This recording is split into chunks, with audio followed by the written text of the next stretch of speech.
Mamaya pa ako pupunta. Are you guys friend? Like, personal? Or just here lang sa TikTok? Ito. I thought you guys meet never before. Maybe Okay. pag umuwi siya. Ikaw sa Pilipinas ka ngayon. Okay, iuwi ka daw po siya ngayong December. I'm not expecting anything. Alam na guys. Ang ganda ng boses mo ah. Bakit ka rin mag-podcast? May nag-offer na sa akin.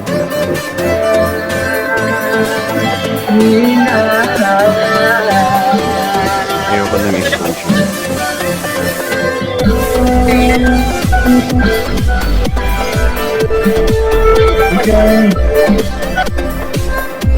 Ano, baka na-open yun. Ano yun? Ano yung sabi ko kanina? Sorry.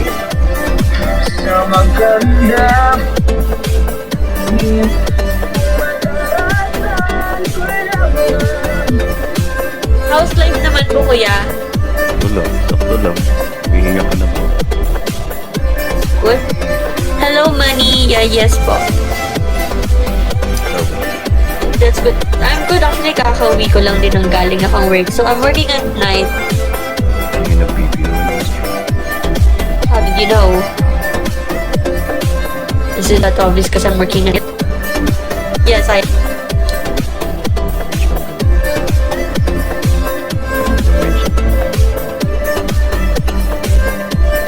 Where do you handle? Line office. Healthcare. Healthcare. Oh. Parang alam mo. May idea. Well, that's a lot. If it's in Manila, there's only one company who pays Well, well. And I could say yes. It's I'd love okay. to be there. It's okay. I wanted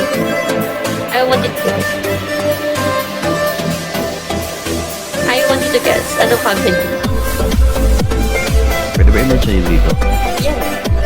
Cogni? No. It's not Cogni. Cogni No. kasi yung ano. There's better company than Cogni. Well, Cogni, they have no, like, feeling when it comes to salary. Well, I don't know. Like, you can demand, let's say, for example, your experience, especially healthcare. If you have more experience, you can try to negotiate. Because I have teammate, former teammates back then. So you're also in BPO.